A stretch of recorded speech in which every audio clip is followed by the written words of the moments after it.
2 अक्टूबर 2023 प्रातः मुरली। ओम शांति। बाप दादा मधुबन।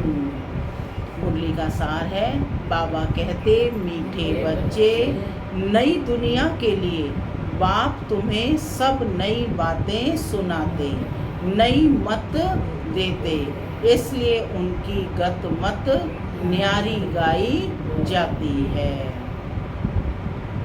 नई दुनिया के लिए बाप तुम्हें सब नई बातें सुनाते, नई मत देते, इसलिए उनकी गतमत न्यारी गाई जाती है। प्रश्न, रहम दिल बाप सभी बच्चों को किस बात में सावधान कर ऊंच तकदीर बना देते हैं?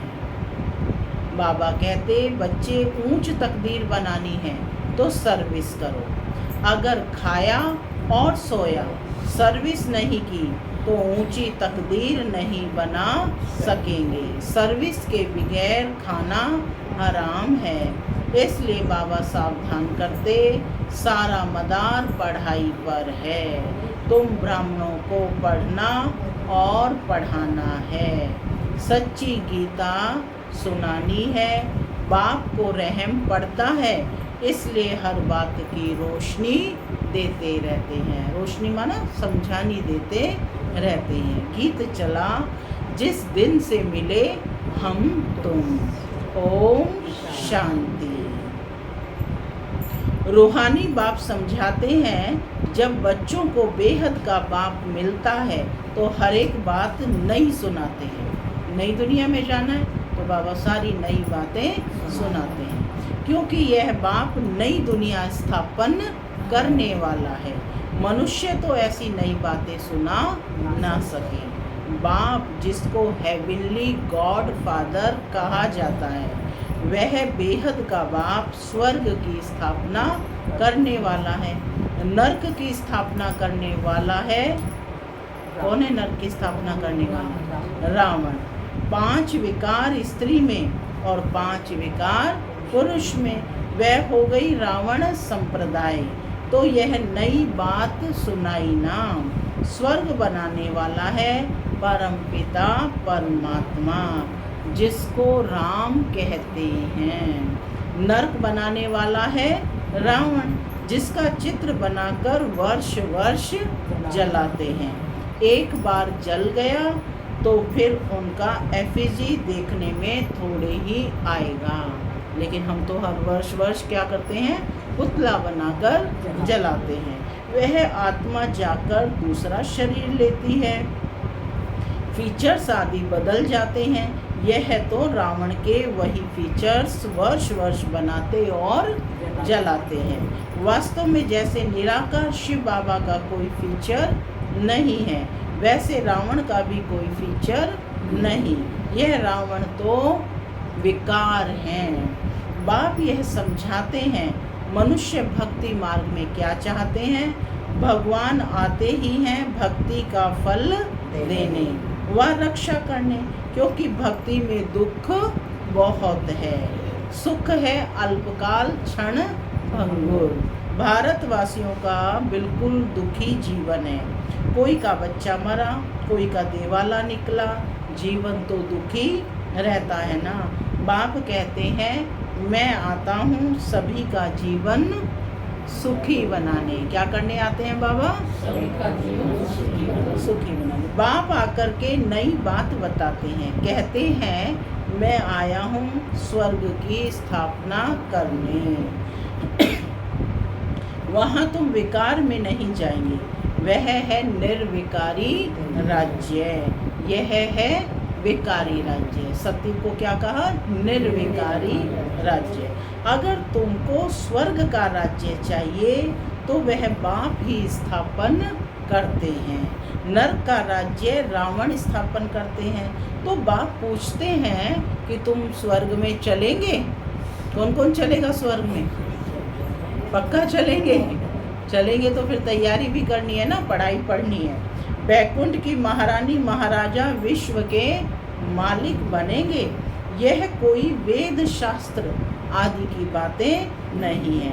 बाप ऐसे नहीं कहते कि राम राम कहो व दर दर धक्के खाओ, मंदिरों तीर्थों आदि में जाओ व गीता भागवत आदि पढ़कर बैठो। पढ़कर बैठो, पढ़ो नहीं।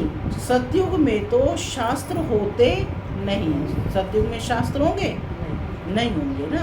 तुम भल कितने भी वेद शास्त्र आदि पढ़ो, यज्ञ तप दान पुण्य आदि करो, यह है ही धक्के खाना, इनसे प्राप्ति कुछ भी नहीं है।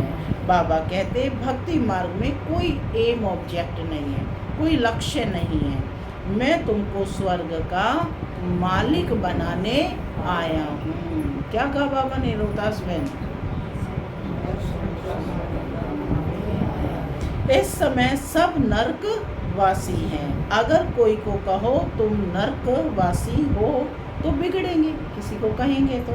वास्तव में तुम जानते हो नर्क कलयुग को और स्वर्ग सतयुग को कहा जाता है। बाप बैकुंठ की बादशाही ले आए हैं।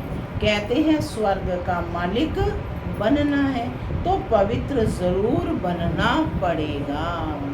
मूल बात सारी पवित्रता की है। मूल बात किसकी है? पवित्रता की है। कई मनुष्य कहते हैं हम तो पवित्र कभी नहीं रह सकते।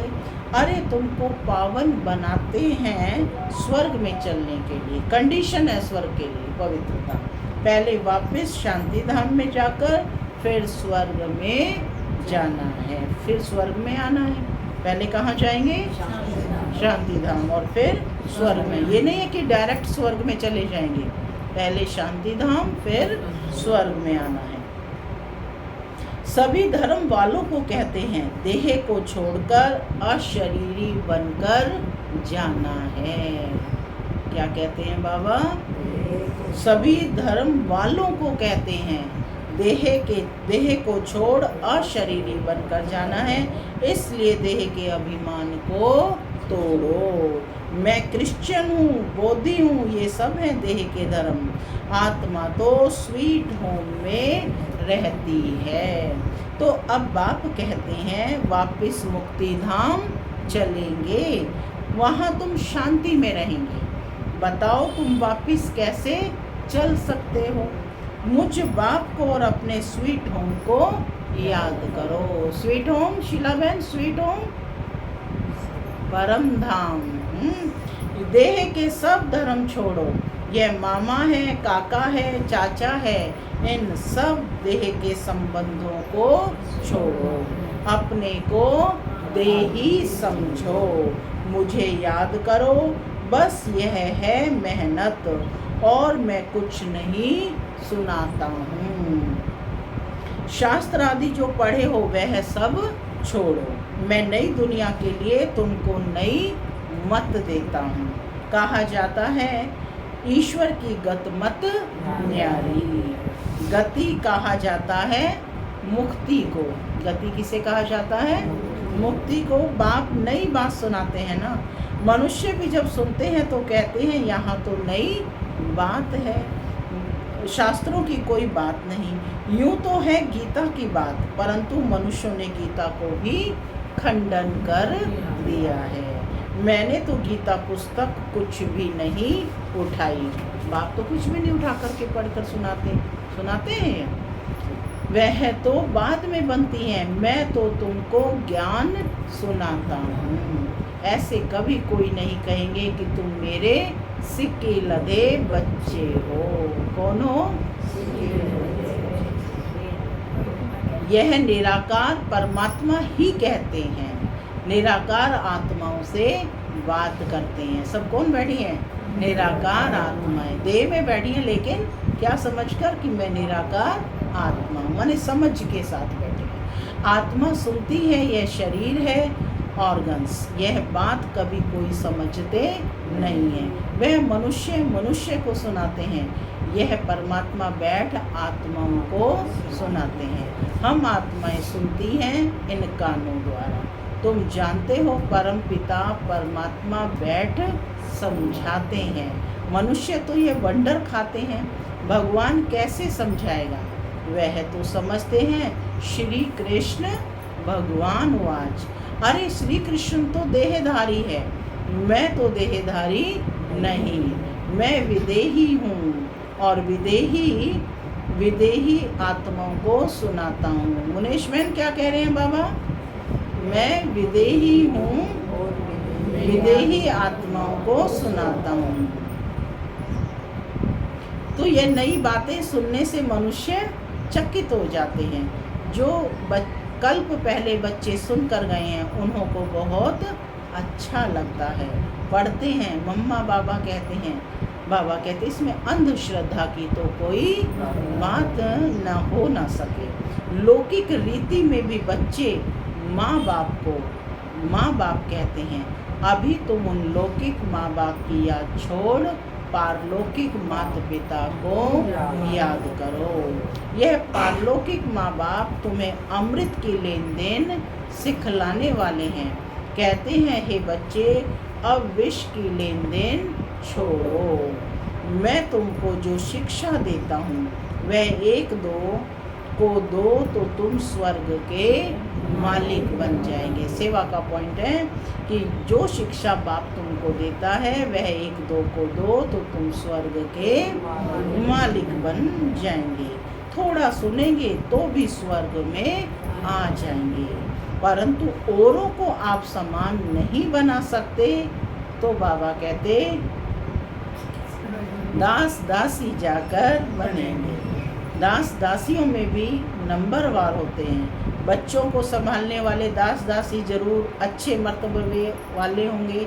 अब श्री कृष्ण को जो दास दासी खिलाएगी पिलाएगी तो वो क्या होगी? अच्छे मर्तबे वाली होंगी। यहाँ रहते हुए फिर अगर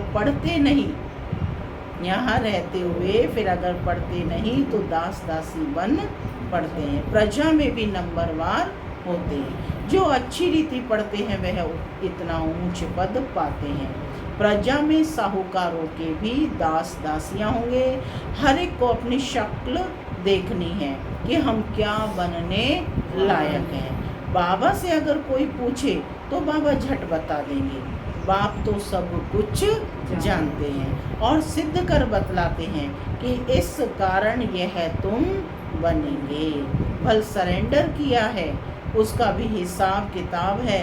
सरेंडर किया है परंतु कुछ सर्विस नहीं करते, सिर्फ खाते पीते रहते, तो जो दिया वह खाकर खत्म करते हैं। दिया सो खाया, सर्विस नहीं की तो थर्ड क्लास दास दासी जाकर बनेंगे।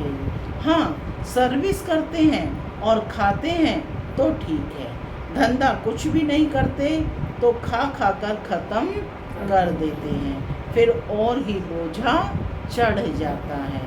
यहाँ रहते हैं जो दिया सो खाया, जो भल नहीं देते हैं परंतु सर्विस बहुत करते हैं तो वह ऊंच पद पा लेते हैं। मम्मा ने धन कुछ नहीं दिया परंतु पद बहुत ऊंच पाती हैं, क्योंकि बाबा की रूहानी सर्विस करती हैं। हिसाब है ना, कईयों को नशा रहता है, हमने तो सब कुछ दिया है, सरेंडर हुए हैं, परंतु खाते भी तो है ना। बाबा मिसाल तो सब बताते हैं। सर्विस नहीं की, खाया और खलास किया। कहते हैं ना, जिन सोया तिन खोया। 8 घंटा सर्विस करने बगैर खाना हराम है। खाते रहेंगे तो जमा कुछ नहीं होगा, फिर सर्विस करनी पड़ेगी। बाप को तो सब बतलाना पड़ता है ना। जो कोई ऐसे नहीं कहे कि हमको बतलाया क्यों नहीं, माने कोई भी उल्हाना ना दे सके। बाबा ने सब कुछ दिया और फिर सर्विस भी करते रहते हैं तो ऊंच पद भी है। सरेंडर हुए और बैठ खाया, सर्विस नहीं की तो क्या बनेगा? श्रीमत पर चलते नहीं। बाबा खास समझा रही हैं। ऐसे नहीं कि पिछाड़ी को कहे कि हमारा पद ऐसा क्यों है, क्यों हुआ। तो बाप समझाते हैं, सर्विस ना करना, मुफ्त में खाना, उसका नतीजा कल्प कल्पांतर का यह हो जाएगा।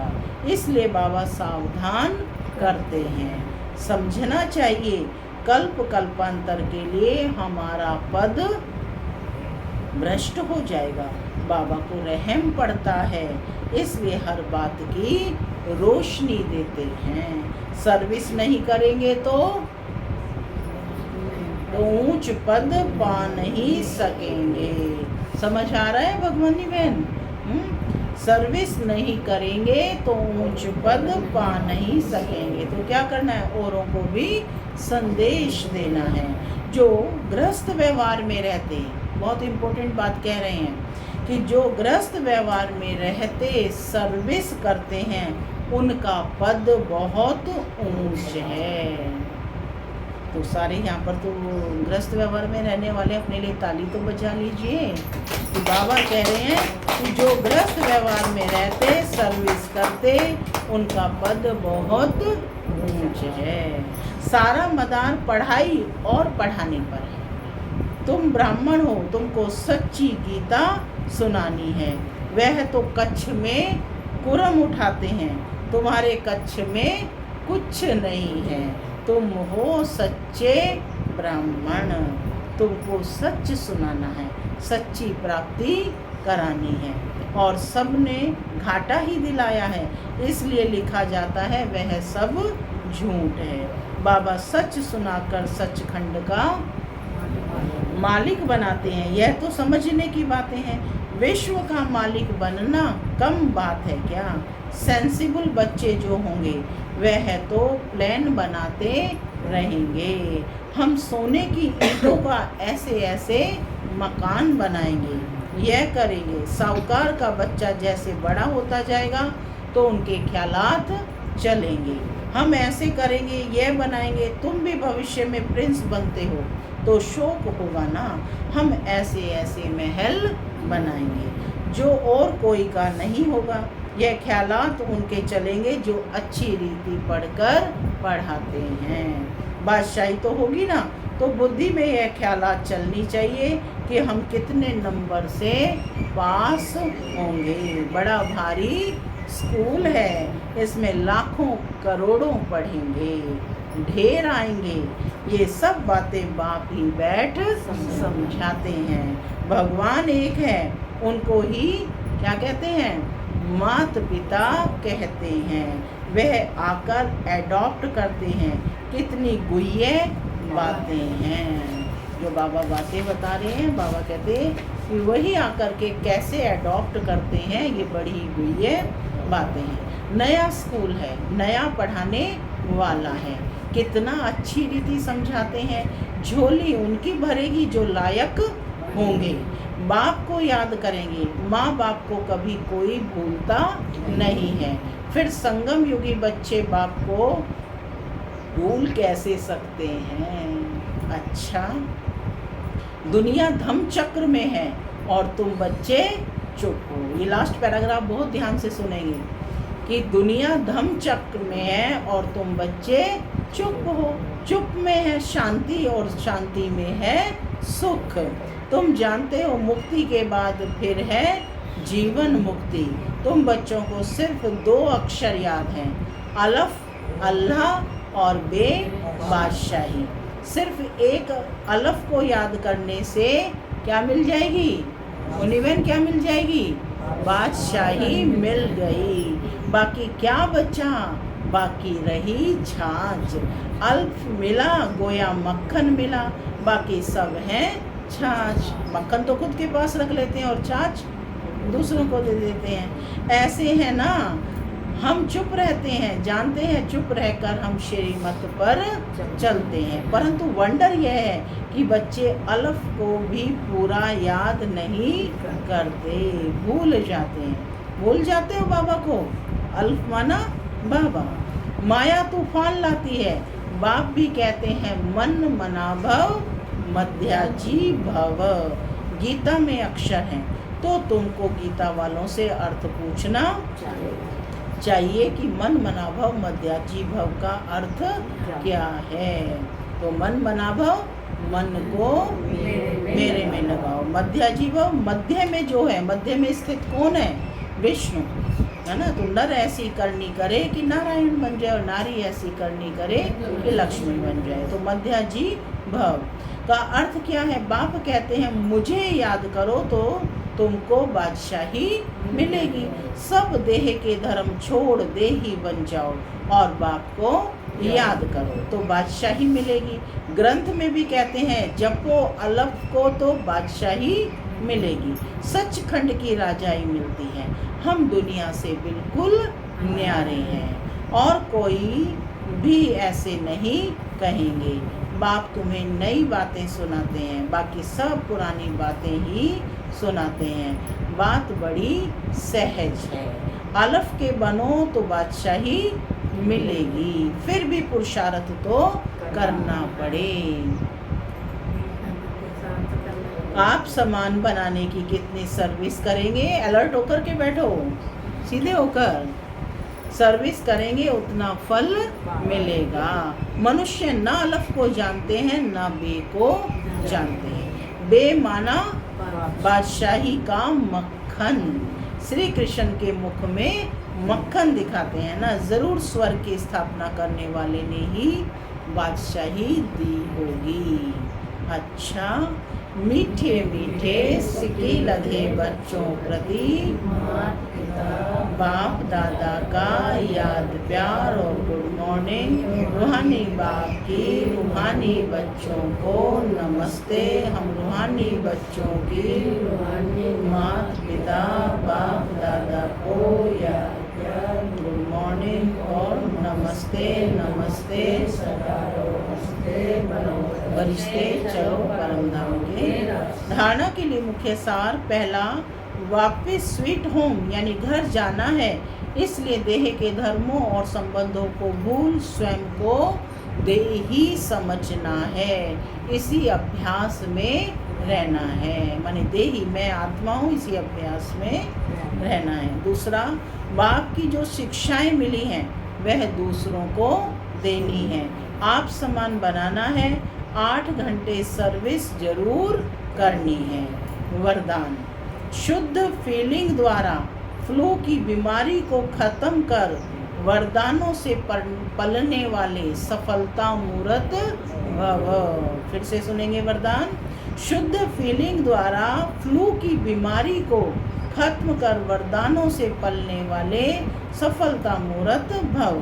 सभी बच्चों को बाप दादा की श्रेष्ठ मत है, बच्चे सदा शुद्ध फीलिंग में रहो। मैं सर्वश्रेष्ठ अर्थात कोटों में कोई आत्मा हूँ।